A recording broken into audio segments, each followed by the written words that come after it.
Carbonos, offerings, and we're going to slaughter animals again. We had a discussion about this. So we don't believe that. We're all going to be eating meat in the times of the Messiah. All Jews will be eating meat again. So you can be a vegetarian. We talked about this. You can be a vegetarian now, halakhically, but you won't be a vegetarian when the Messiah comes. What does the medic say? Getting rid of some of the mystery is important.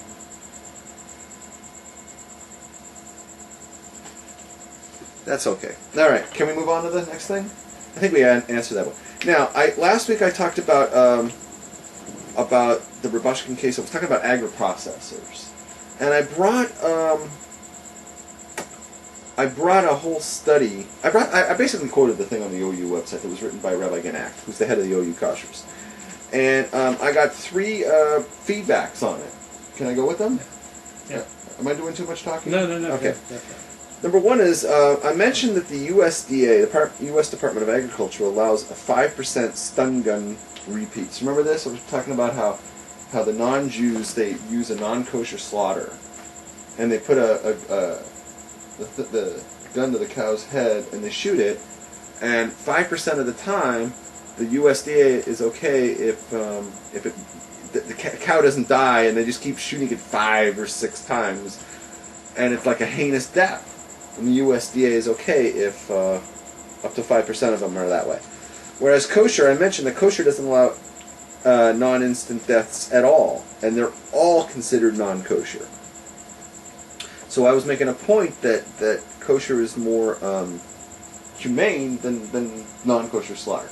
So my niece, of all people, asked an interesting question. She said, okay, so that all of the kosher ones that are slaughtered, yeah, 100% of them had a painless death. But how many painful deaths get created in a kosher slaughterhouse, and they're given out as treif, right? Because those might have been more painful, let's say, than the stun gun ones, right? So I said, okay, that's a great question. I kind of covered it in a prior week. Here was my answer. I said that PETA did a very disingenuous thing. They went into the agriprocessor's slaughterhouse and they filmed 18,000 head of cattle, correct? And out of that 18,000, I said maybe a handful, tops, maybe 1 or 2 or 3 or 4 cows did not die instantaneously. Rather, they struggled and they had a very painful, long, prolonged, terrible-looking death. Okay, and they're not considered kosher cows, so we know that there's just a handful. But let's go and say there was a 5, which is the maximum. 5 out of 18,000 had a painful death. Okay, now whereas we know that the USDA allows 5% of 18,000. In other words, if you had the same heads of cattle, which were 18,000, you following this? Mm-hmm. I'm doing the math now. I'm breaking out the numbers. If they had stampeded through a non-kosher slaughterhouse and they'd all been stun gunned, we know the USDA allows 5% of them to have terrible deaths. Do the numbers. 5% of 18,000 equals 900. Thus, when we compare kosher, which only produces 5 animals that suffered, it's far more humane than non-kosher slaughter with a stun gun that produces a whopping 900. 900 against 5, right? So by those numbers alone, you see that kosher is more humane. Got it. Am I boring you there? Fine, got it. Can I do the next one? Yeah, they're all. I quoted a Cornell University study, and we mentioned that if you're going to do agricultural stuff and you want to study it on the East Coast, you need to go to Cornell. That's why you went there. Exactly. I quoted a Cornell University study that kosher produces instant unconsciousness. So just to be fair, I'm always, when it comes to being fair and honest... No one's fairer and more honest than Rabs. That's right. Because I want to be fair, so I want to correct myself, because it was brought to my attention by my nephew that he informed me that afterward, after I brought that study, he said that I quoted a study from 1994. Mm-hmm. I quoted a study from 1984, and apparently new studies since that time suggest otherwise. I don't know. All I know is that the information I quoted is still right on the OU website, so take it up with the OU. I don't know. I can't say anymore. Can I do the third one? Yeah, go for I told the whole story of how PETA, which is the, what do they stand for? it. People for the Ethical Treatment of Animals, but they're an extreme animal rights group that equates animal life with human life. Right, I can't stand that. That right there tells you everything you need to know. PETA was disingenuous by claiming that agri-processors was cruel to animals. Now, our viewer Mendel, say hello to Mendel. Hey, Mendel. Hey, Mendel. Directed me to an affidavit that was submitted by Rabushkin's appellate lawyers. The affidavit, I read it, it's like 15 pages long, claims under oath that there is evidence that special agents in law enforcement, the feds, prior to conducting the raid at agri-processors, they met with a judge. Mm-hmm. And during that meeting, they informed her, the judge, of PETA's prior claims. When they said that PETA showed in 2004 that agri-processors was cruel to animals, that's in the information that was handed to the judge.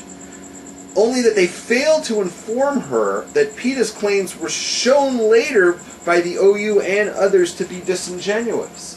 So they handed her, the government, in other words, provided to her extremely false and prejudicial information. Huh?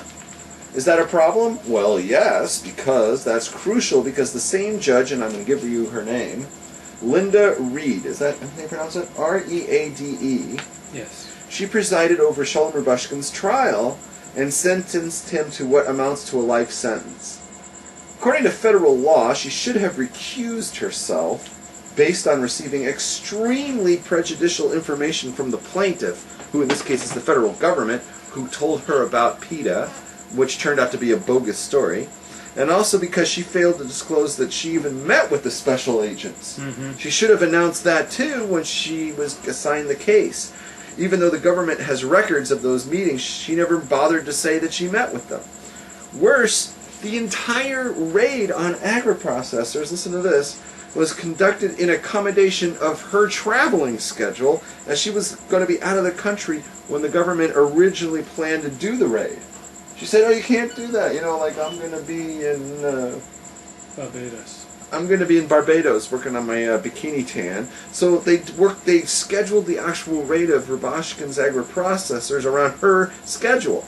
Again, she failed to mention that information. She didn't disclose it. She was not forthcoming. And she should not only have mentioned it, but that's enough to recuse her from the trial, because she was involved with the bust. Right? It should have been handed off to a different judge for the actual trial portion. Based on that, Rabushkin should be given a new trial, according to his defense attorneys. I'm going to post the affidavit on my Facebook tomorrow, and you can all read it and make your own determination. That's what you always say. Sounds great. All right. Shall we start talking about adultery?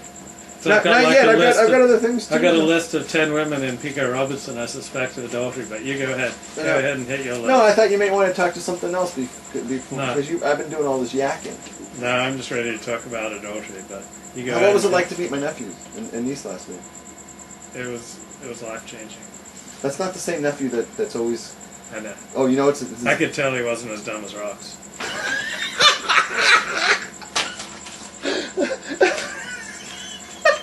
That's one for the ages. You met the little brother of that nephew. Yeah. Okay. Well, here, you've been talking. Let me give you a break. So Yeah, I'm just going to do a sweet kind of story. A big friend of this show, a big friend of the rabbis and mine personally. Really? Jeannie Miller. Do I know her? She took her life 3 years ago, but she was an actress. You might have seen her in the movie The Awakening of Gabrielle or The Key to Sex.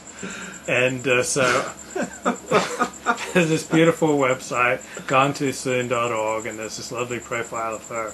There, on May 29, 2008, Jeannie Miller committed suicide in Los Angeles, California. During the last couple of years, Jeannie scaled back her acting career, married her third husband, became a mother to Hannah, a cute baby with Down syndrome. And Aw. 2 months later, Jeannie ended her life. Jeannie did not OD on drugs